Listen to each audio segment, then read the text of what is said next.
All right, what's up, everybody? Good afternoon. Good afternoon. There's no one here yet, but you'll be here soon.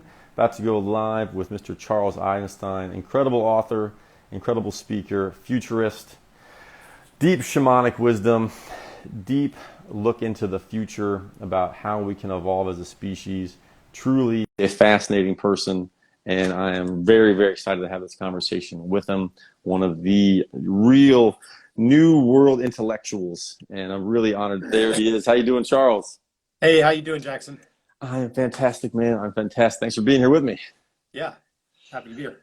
Yes, yes, yes, yes. Well, so anyone that doesn't know your work, including, as I admitted, in the recent past, I'm one of those poor souls. It is a great pleasure and honor to have you here with us, and thanks for all your followers for being here. I'm going to put a quick comment in the bottom and pin it there so you all are joining can know that you can see Charles live or via live stream at our upcoming event, and we're having this amazing conversation I'm very grateful to have to discuss your work, your perspective, and how people, from my perspective, who are trying to tap into this new world, create this new beautiful world that you have so aptly and accurately described, can utilize your wisdom to do so in a way that truly serves humanity and doesn't create more of the chaos and the strife and the pain that we've been coming out of, so we can step truly into a new paradigm. So thank you so much for being here. Yeah, happy to be here. Beautiful. Well, I'm going to type in this comment. While I'm doing so, would you please share some of the things that you're most excited or interested in right now? What's top of your mind that you're enjoying right now? Oh, one thing I'm just thinking about in this moment is I've been mentioning it a lot, like these kind of unconscious default habits of mind, of response, of body, of problem solving that are actually part of the consciousness that we are now wanting to transcend. And one of them that comes up, like it's like the ordering of the world into the good guys and the bad guys. Mm-hmm. That makes us vulnerable all the time to rage and indignation. Not that there isn't a lot to be angry and indignant about, but like every little issue that comes up, it is cast in these black and white good versus evil terms. Mm. And like that's like the default lens that we have been conditioned by entertainment media, by Hollywood, by fiction, by politics, we've been conditioned by all those to adopt this lens first off. Like, and I was just like reading, just looking at, the president's speech about Trump supporters and MAGA and so forth. And like, there's a lot of different ways to read that, Yeah, what are your thoughts there? And like, so one, like the most outrage provoking view is that he just essentially called half the country extremists. Yeah. Isn't that horrible? And that, okay, then maybe there's some truth in that, but there's other ways to hear that also.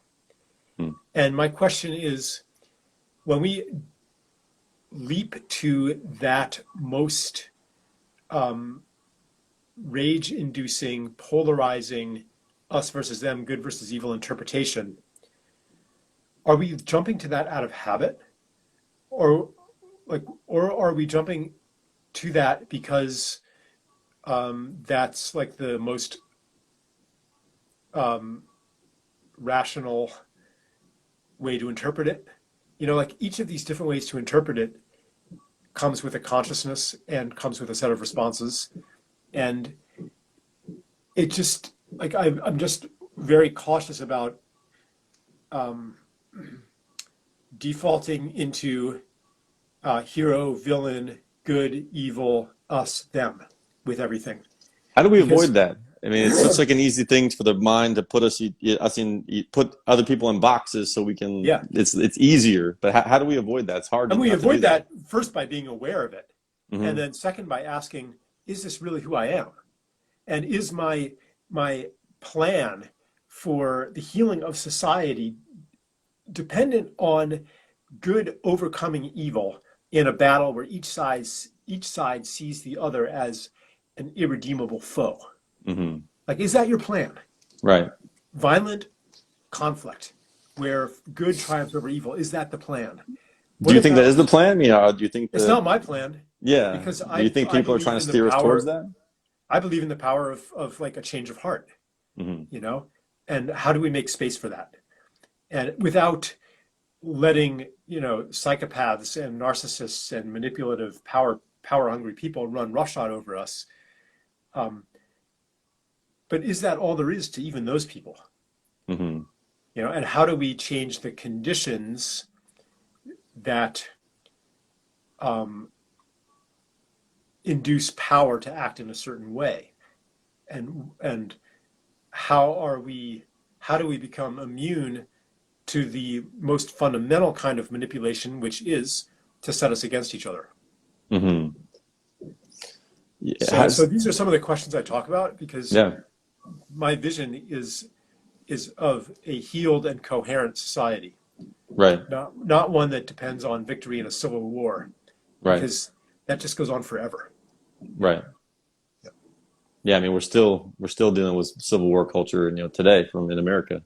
Yeah. So can you speak to that some? How do you see people, how do you advise people to recognize their proclivity to fall into those patterns and to steer around them?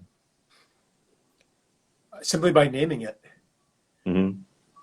and then to name it plants a seed of awareness that and I'm by no means the only person planting that seed, but the more times it gets planted, the more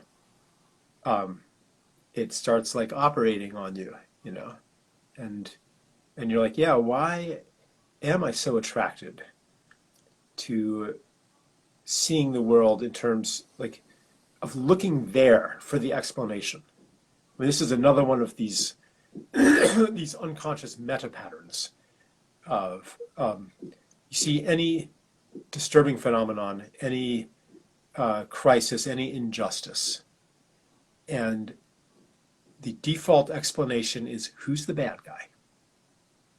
Right. And sometimes that explanation is fruitful and you can solve the problem by eliminating the bad guy. But if we live in a system that requires these bad guys in order to operate, then if you eliminate them, you're just going to get a new crop of bad guys. And you're going to be forever at war with the bad guy, never asking what are the conditions that give rise to these villains and that elevate them to positions of power. Mm-hmm. So that's one thing I've been thinking about, to answer your question. Yeah. Yeah. Thank Yeah. you. So how do you see how do you see humanity being able to evolve out of that paradigm the fastest? I mean, Well, one recognizing it, way but could is, you go on some more? I mean, again, like naming it, and then Yeah. also understanding where does that come from? Mm-hmm. Like why is it so attractive to array ourselves as an army against evil? Well, one thing is it gives us a sense of identity and belonging. Mm-hmm. Now we're on team good. Now I know Right. myself as a warrior for the righteous forces, Right. and so anybody who um, suffers a deficit of belonging and feeling at home, of this primal security, of knowing who you are by being enmeshed in tight community, and having intimate relations with a place and the plants and animals and landforms of that place. Like if you don't really have all of that, then you will feel insecure in the world. Mm-hmm. Like security, self-worth, identity, these are not accomplishments of the will. These Mm-hmm. are a function of the relationships that we're immersed in. And Mm-hmm. and if you are in a state of self-rejection and insecurity and not really knowing who you are and meaninglessness and despair, et cetera, it's not because of a deficiency in your psyche. It's because of your situation. And then we can compassionately look to how do we meet those needs, so that we are secure here, so that we are at home here. And somebody who's secure and at home is not going to be susceptible to the, I mean, I'm talking like, really the big one is they're not going to be susceptible to the machinations and the propaganda of the authorities that are always pointing us to whatever convenient bad guy shows up as the way to solve our problems. We saw that during, COVID, where all of the latent fear and anxiety and insecurity was focused onto SARS-CoV-2. Here's what you can be afraid of. Here's what you can control. That made us susceptible. Like whatever you believe about the power elite, and the conspiracies and the Illuminati and all that kind of stuff, you still have to ask, why are we susceptible to that? Why are we so susceptible to being manipulated to focus on this enemy, this threat, which always comes with an internal enemy, a domestic enemy, the traitors, the heretics, and here we go again, right? Us versus them, public that is warring against itself while the elites pretty much do whatever they want. So this is some of the, this is the inquiry, which is a personal, but also like a community, a social inquiry that I think is really important right now. Around that inquiry, what are some things that you believe passionately about that most people disagree with? Or that some people find hard to accept? People, I think the biggest obstacle to that I encounter is people thinking that by saying that I'm letting the actual villains off the hook, or that I don't understand their just how evil and how powerful and how pervasive they are in the system. But it's not about actually letting anybody off the hook. It's not about going easy on them, and it's not about denying their influence. It's about creating conditions so that whatever the reality of, whatever you want to call it, the human trafficking elite or whatever, they will not be able, because fundamentally they're not actually powerful in the sense of Superman, or the Flash or something. They don't have like actual superpowers. They are human beings. Their power only comes through a set of stories, a set of mythologies, a set of relationships, a set of meanings, a set of beliefs. In other words, their power comes from us, actually. So how do we change that's my calling, is to change the conditions that allow them to even be powerful in the first place. Because ultimately, we are not at the mercy of anybody.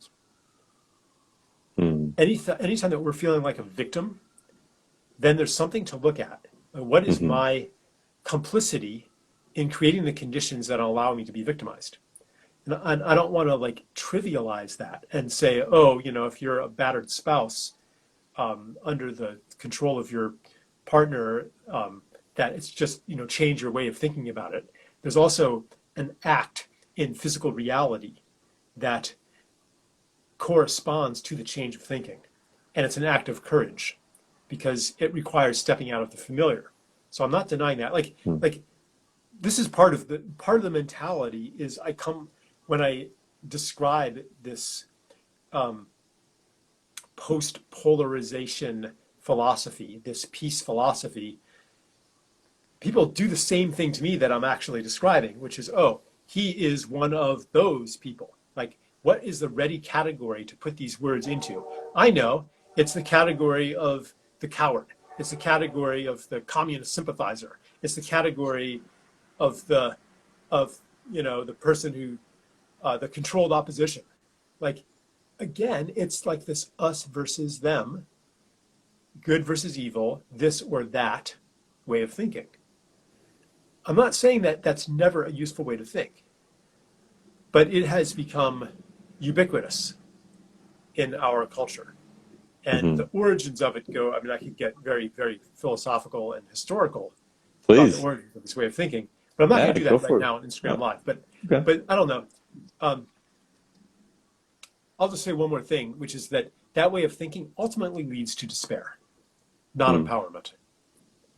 And I'm sure that many people listening have been in that place of despair where you're hunched over your computer looking and almost addicted to more and more evidence of the heinous conspiracy out there. Hmm. Hmm. Like, are you, like, you may think, oh, I'm in the know now, but are you Right. actually being powerful? Right. Are you actually doing anything about it? Right. Is becoming informed making you an agent for transformation in the world? So like this, there's a missing piece in the conspiracy narratives, uh, and it's not. I'm not talking about a factual missing piece. I'm talking about an emotional piece. There's a um, like an inflation, a projection of more power onto them than they really have on a soul level. Hmm. Please continue on Because that. yeah, because in fact the universe does not operate according to principles of force. So when the enemy is seen as incredibly powerful because of the amount of force that they have, I mean, all that is true, but there's something missing. Like we're on some level buying in to the same worldview that they exploit for their own power. The worldview of that says that human progress means to be able to exert more and more control on the reality outside of ourselves. That progress Hmm. means to insulate ourselves in a protective bubble, to enforce the Hmm. perimeter, to keep evil out, to that the ultimate in health would be to have a barrier to every possible pathogen and keep them all out. Like that's like for people who fully believe, who have full faith and confidence in the I call it the cult of control. That is utopia. Hmm. To track and monitor and surveil and ultimately control every single action, every single bit of matter, every single expression of a gene, every single neurotransmitter, every single transaction, every single act by a human being. If we could only monitor all of those things, there would be no more crime, right? There would be no more disease, right? That's like this vision of utopia. That is an extension of a movement that began with Descartes, or even earlier. That's so it's easy to understand if you're immersed in that ideology of progress, i.e., progress equals control. Then, the actions of a Bill Gates or a Klaus Schwab become a lot more understandable. Hmm. You know, How pervasive do you believe that ideology is amongst the elite? I think it's extremely pervasive. It's what Hmm. allows themselves to tell themselves that they are doing good in the world. Right. They go to bed full of righteous satisfaction, Yeah. not gibbering evil glee. Hmm. That's the hard thing. Like you know, that's the hard thing to understand. So when we're facing this technocratic potential nightmare scenario, or at least whatever word, whatever judgment we put upon that reality, what can you give us some more insight into how you see humanity escaping from that, or creating a new society that's outside of that control grid? I'm not going to offer like a blueprint or a plan for that. Hmm. Um, we have, but I would say the more that we can connect with the part of ourselves that um, knows that a different kind of world is possible Hmm. and preferable, then the more powerful we'll be in being carriers of that alternative future. And it's also important to gather with other people who share the same gut feeling and the same core values. That's, I mean, that's why I'm coming to Aria, you know, like we gather and we remind each other that we're not crazy. Like we all had a glimpse of the same possibility. And despite all of the, you know, arguments and the propaganda, you know, and this whole mythology of progress, despite all of that, that got inculcated into us in school. I mean, it's all pervasive. You know, this science, technology, what the next invention is going to be, this glorious future, you know, robots and space colonies and computers and like high tech. Yeah, like despite all of that, something stayed alive in us that seeks a different future. And that knowledge withers if it's not nourished by other people who share it. And that's why it's so important to gather. Like in an event like this, it doesn't matter if we don't come up with a plan, if we don't come up with a manifesto, if we don't come up with anything tangible. Because simply gathering and generating the synchronicities that happen in an in-person gathering, like that's already really important. It's not about even the information. That's why an online is so much weaker than an in-person conference. Even though like all the same content could be made available online, you know, and we can live stream it, but something happens when you're there that cannot be reduced to pixels and bits. What do you think drives the synchronicities and those miraculous meeting of minds and moments?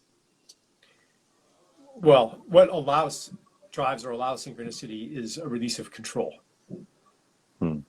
When you're not trying to orchestrate everything yourself, when you step into uncertainty, when you step into the unknown, when you begin a journey knowing that there's a way to the destination but having no idea what that way is, then when you're not in control, there's room for other powers, other intelligences to arrange things a lot better than what your plan would have been. How do you describe those other powers and intelligences? How do I describe them? It depends on the situation. Well, when you relate to a higher intelligence that comes through you, how would you describe that other force? What words? I mean, they're usually insufficient to describe the divine or the great mystery, but when you think about how you relate to it, how can you articulate that, at least to yourself? It really depends, you know, like I've had experiences where it was like really clear that a mountain arranged something. I'm not someone who separates God out from creation. That idea of a like watchmaker God who steps back and lets creation proceed mechanically, you know, that is actually part of the separation of spirit and matter and the desacralization of matter. That is one of the things that allows humanity to trash nature. So, you know, I'm aware of the presence of God in many, many things. What does God mean to you? I'm not going to try to reduce God to a set of concepts and definitions. The word has an elemental resonance.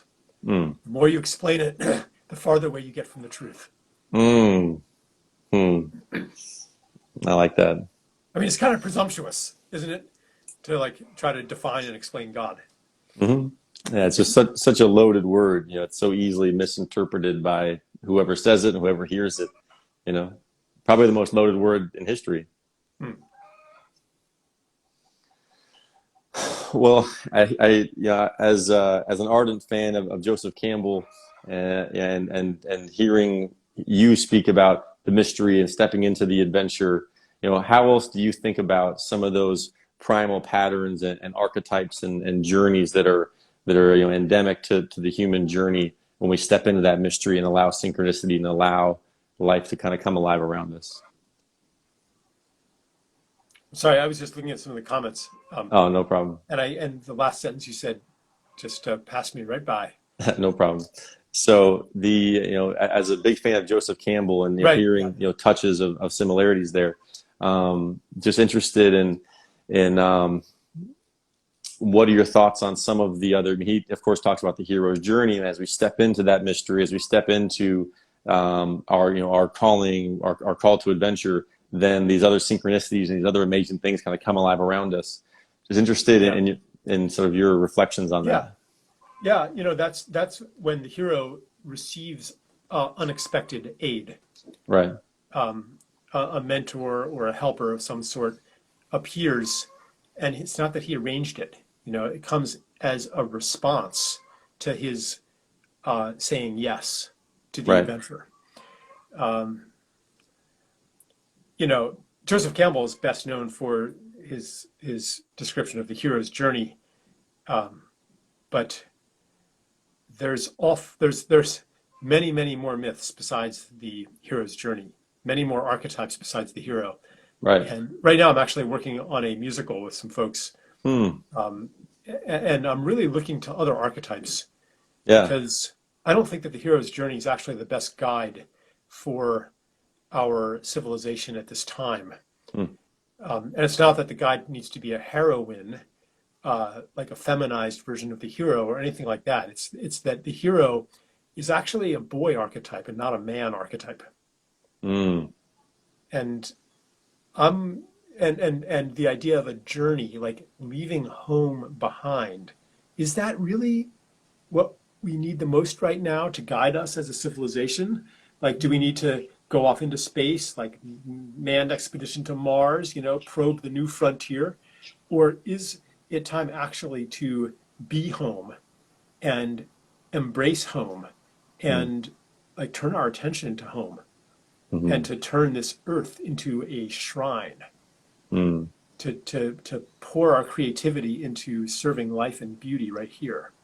And maybe when we have done that to maturity, then maybe it'll be time for another journey, but not as an escape from our failure to pass the initiatory threshold into adulthood and responsibility and rootedness in place. Hmm. The hero's, like, the journey can be an escape as much as it can be a transformation. Hmm. And I feel like right now we have to really like face the and embrace the preciousness of the things that we have abandoned in the endless quest for novelty and transcendence. Hmm. Okay, take a minute with that one. Uh, when you reflect on these other archetypes, what are some of the others that are really present or really powerful for you right now? Um, like for me personally, and I'm not sure how this will translate into the story, but it's really the king archetype. Hmm. Um, Why is that? in the sense of a true king who's so completely in service to the kingdom, not Hmm. looking for validation anywhere outside of himself. Like the buck Hmm. stops here, Hmm. and he's not seeking like glory. He's not seeking recognition. He doesn't even care if anyone else knows that he's the king. He could be Hmm. ruling in some silent, invisible way. Hmm. That, yeah, that's one, and like, and then what does sovereignty actually mean? It's like I'm not sourcing my worth from anybody beyond and outside myself. I am the source of worth. Hmm. So until I can complete and embody that, I'm going to be manipulable by anybody who leverages my desire for approval and my uncertainty about what the right choice is. It's not that I never look to others for information and counsel. I take in all the counsel as king, but then I make my decision. I take in all the information, but the choice itself is mine. And you can see that this does not require that I am a hierarchical ruler. Like in this way, everybody can be a king. So, it's like someone said, "Oh, the king is an obsolete archetype." No, it's the old kings who had institutional hierarchical power concentrated a principle within themselves that is now available for mass consciousness.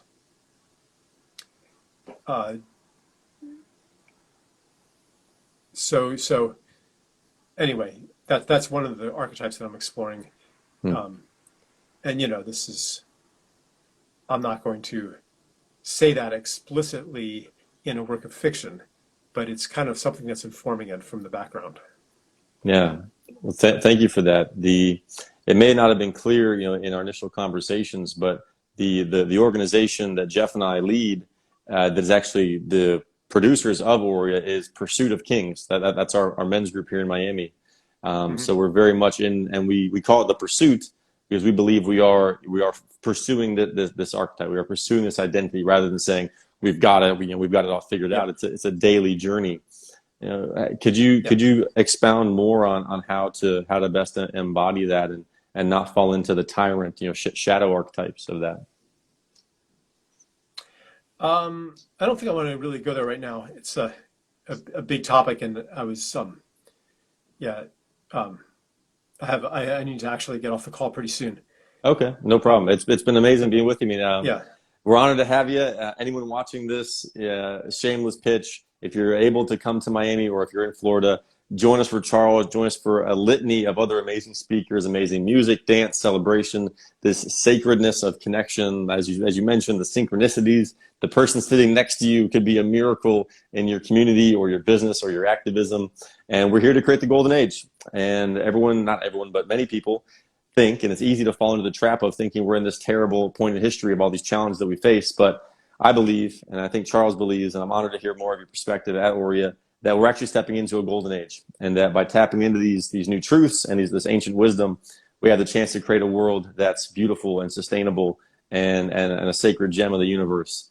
So if you have any parting thoughts, I'd love to hear them, and I can't wait to see her next Friday. Yeah, and that'd be a great way for me to start off my speech there. Like, even if you asked me that question, is this like the worst time in human history, or are we entering into a new golden age? Like that would be a great start for me to amazing take off into. Yeah, amazing. Well, that's the cliffhanger then, folks. Yeah. Right. No, I'll remember. So we have live streaming as well. Saturday all day is free. We want to get this information out there. Go to aurealeaders.com. Links in our bio. You can stream Saturday all day for free, or you can buy all the live stream for $97. We'll have 3 different stages. It's going to be ridiculous. Can't wait to see you there. DM us with any questions. Charles, huge gratitude to you for all your work, for being here with me. Thank you so much. All right. Thanks. Thanks, everyone. Take care.